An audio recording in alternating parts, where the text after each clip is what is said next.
بہت خوبصورت تھی۔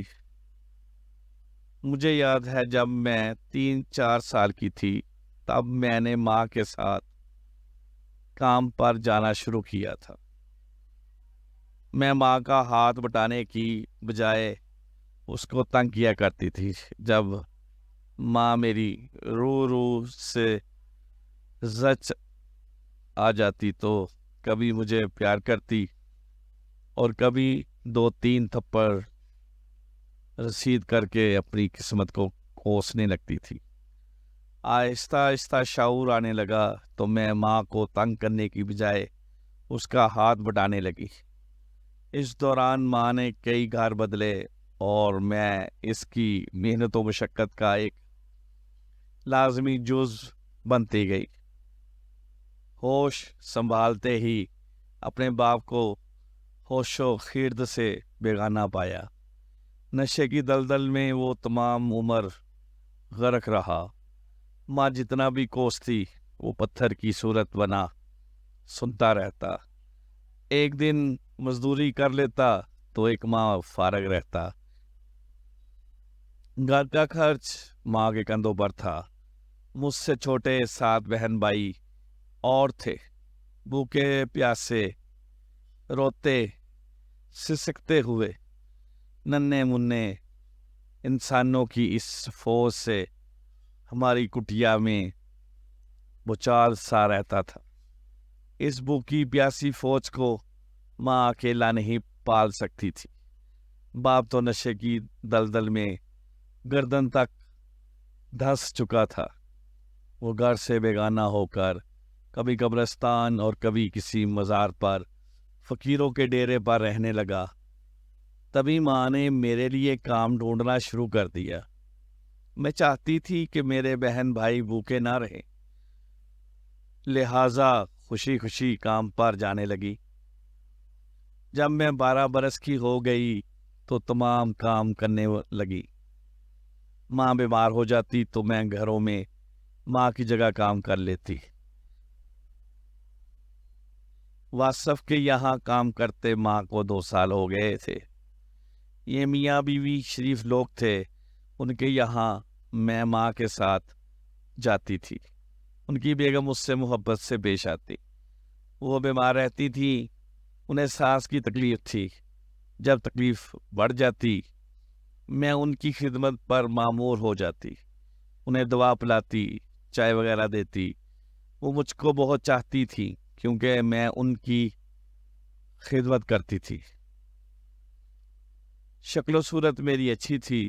وہ کہتی تھی کہ طاہرہ تو سکینہ کے یہاں پیدا نہ ہوتی، کسی امیر گھر کی مالکن ہوتی۔ تب میں شرمانے کی بجائے ٹھنڈی آہ بھر کر خاموش ہو جاتی تھی۔ مالکن اکثر مجھے اپنے کپڑے دیا کرتی تھی۔ میں ان کی اترن پہن کر بہت خوش ہوتی۔ ان کو پہن کر مجھ پر نکھار آ جاتا تھا۔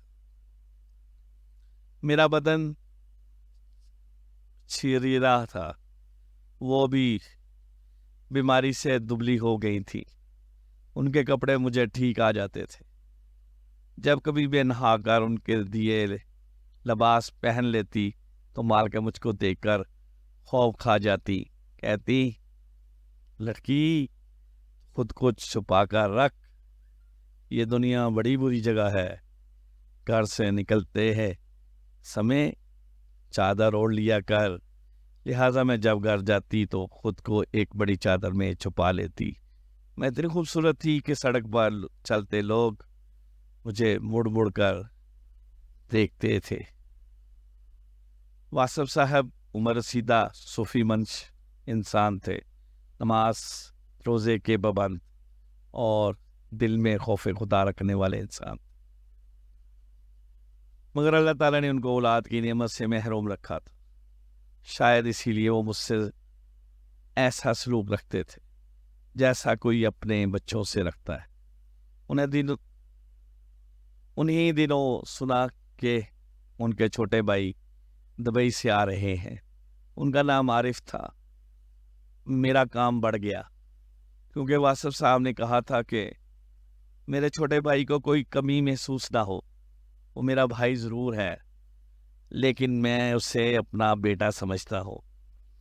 مالک کے کہنے پر میں نے بھی کوئی کسر نہیں چھوڑی، گھر کو شیشے کی طرح چمکایا دیا، عارف کے کمرے کو سجا سنوار کر گلزار بنا دیا۔ عارف مجھے متاثر کن شخصیت نہ لگا، نہ جانے اس میں کیا ایسی جھلک تھی کہ مجھے اس کے سامنے جانے سے وحشت ہونے لگتی تھی۔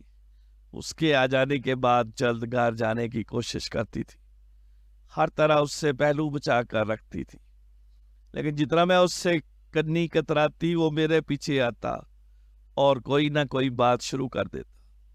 میں خاموشی سے نظر انداز کرتی، مگر وہ اپنے ہانکے جاتا۔ ایک روز صبح ہی صبح دروازے پر دستک ہوئی، دیکھا تو وہ سامنے کھڑا تھا۔ بولا، گھر میں رات اچانک مہمان آ گئے، بھابھی نے بلایا ہے، جلدی چلو۔ ماں بولی، ہاں ہاں تو جا، میں بچوں کو ناشتہ دے دوں گی۔ میں چادر کی بکل مارے اس کے ساتھ گاڑی میں بیٹھ گئی۔ گاڑی گیٹ کے اندر گئی تو میں نے دیکھا کہ گھر میں مکمل سکوت تھا۔ سکوت تو پہلے بھی رہتا تھا۔ بیگم صاحبہ اپنے کمرے میں لیٹی رہتی تھی اور میں خاموشی سے کام کرتی رہتی تھی، لیکن آج کا سکوت گہرا تھا۔ میں نے بیگم صاحبہ کے کمرے میں جا کر دیکھا، وہ خالی تھا۔ باتھ روم کھول کر دیکھا، وہاں وہ نہ تھی۔ انہیں پکارا، جواب نہ ملا۔ تبھی میں نے باہر آ کر عارف سے پوچھا، صاحب آپا بیگم صاحبہ کہاں ہیں؟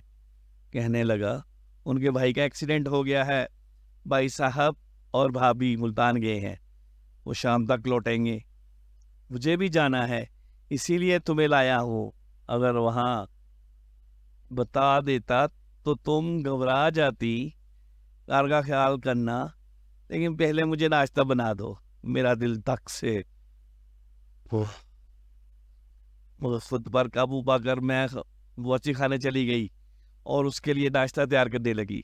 تھوڑی دیر اپنے کمرے میں جا کر وہ پھر باورچی خانے میں آ گیا، کہنے لگا، ناشتے کی ٹرے میرے کمرے میں لے آنا۔ جب میں ٹرے لے کر اس کے کمرے میں گئی، وہ اپنے بستر پر لیٹا ہوا تھا۔ مجھے دیکھ کر اٹھ بیٹھا اور بولا، اتنی اچھی صورتوں والی ہے تو پھر بھی کسی کے گھر میں کام کرتی ہو؟ تمہیں نوکرانی نہیں، ہمارے جیسے گھر کی رانی ہونا چاہیے تھا۔ میں نے جواب دیا۔ خاموشی سے چائے اس کی پیالی میں انڈیلنے لگی تو وہ کہنے لگا، تم نہیں جانتی تمہیں کام کرتے دیکھ کر میرا دل کس قدر کھٹتا ہے۔ تمہیں اپنی خوبصورتی کا احساس نہیں ہے۔ میں واپس جانے کو بڑھی تو وہ پھرتی سے دروازے پر آ گیا۔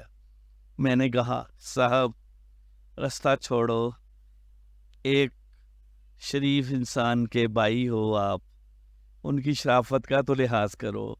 مجھ کو خطرے کا پوری طرح احساس ہو چکا تھا، لیکن اتنی جلدی کسی اچانک حملے کے لیے میں تیار نہ تھی۔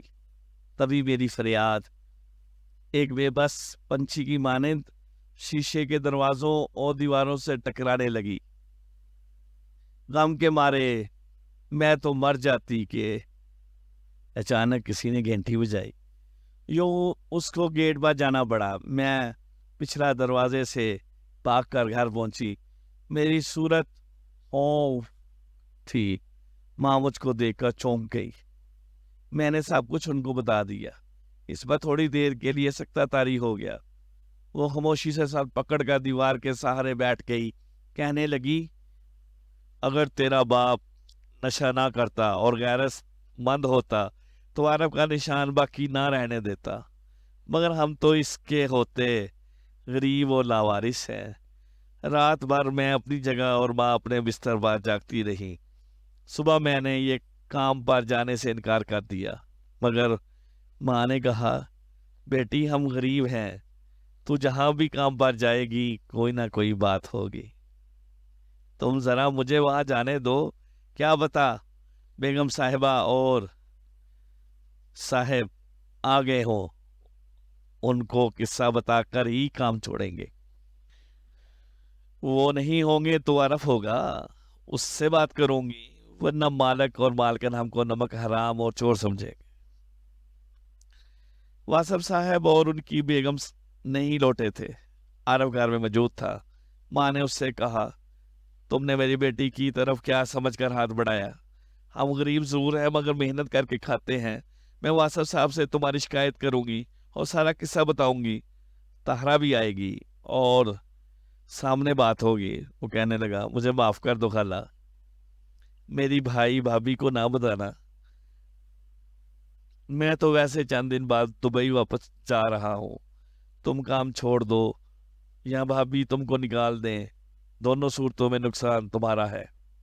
ہاں، اگر تم چاہو تو میں تمہاری مالی مدد کر سکتا ہوں، لیکن تم اپنی زبان بند رکھنا، ٹھیک ہے؟ ماں نے کہا، مدد کرو تو میں کسی سے کچھ نہ کہوں گی۔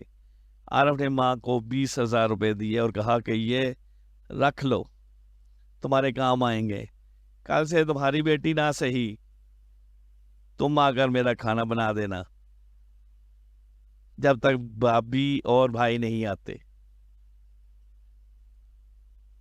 دراصل تمہاری بیٹی خوبصورت بہت ہے، اس سے کام نہ کرواؤ۔ ماں رقم لے کر آ گئی اور کہا، بدماش سے 20,000 روپے لے آئی ہوں اور جھونپڑی کی جگہ کمرہ تو بنوا لوں گی۔ مجھے ماں کی یہ بات اچھی نہ لگی۔ میں نے کہا، ماں تم نے اس سے رقم کیوں لی؟ آصف صاحب کو شکایت کرنا تھی، میرا تو جی چاہتا ہے کہ اس رقم کو چولہے میں پھینک دو۔ پاگل لڑکی، تیری عزت تو خدا نے بچا لی، اب بات مالکن یا مالک سے کہنے سے کیا ملے گا؟ الٹا ان کا کام چھوڑنا پڑے گا۔ وہ خود تو شریف لوگ ہے اور وہ نہ مرد یوں بھی دبئی جانے والا ہے، زبان کھولے گی تو ان کی عزت پر کچھ نہیں آئے گا، اپنی عزت پر باتیں بنیں گی۔ روپے کیوں نہ لیتی؟ کمرہ بن جائے گا، میرے بچے تو بارش میں نہ بھیگیں گے۔ غربت کا اتنا بھیانک چہرہ میں نے کبھی نہ دیکھا تھا، یقین نہ آیا۔ عارف کا گریبان پکڑنے کی بجائے ماں کی ممتا بک بھی سکتی ہے۔ میں جب تک وہاں نہ گئی کہ جب تک واصف صاحب اور بیگم نہ آ گئے۔ عارف بھی دبئی چلا گیا تو مجھے سکون مل گیا۔ اب ماں کو میری شادی کی فکر ہوئی، سوچا کب تک جوان لڑکی سے دوسروں کے گھروں میں کام کرواؤں گی، مجھ سے چھوٹی بھی 12 برس کی ہو رہی تھی۔ سو ماں نے دور کی خالہ کے بیٹے سے میرے رشتے کی بات چلائی جو چوکیداری کرتا تھا۔ میری ظفر سے شادی ہو گئی۔ میں 6 ماہ کی دلہن تھی کہ ایک روز ساس کہیں رشتے داروں سے ملنے گئی، واپس آئی تو اس کے زیور غائب تھے۔ خدا جانے اس کے شوہر نے اٹھا لیے کہ داماد نے یا خود اس کی بیٹی نے، مگر نام میرا لگا دیا۔ میرے تو رشتوں کو خبر نہ تھی کہ کتنے زیور ہیں، کہاں رکھتی ہے،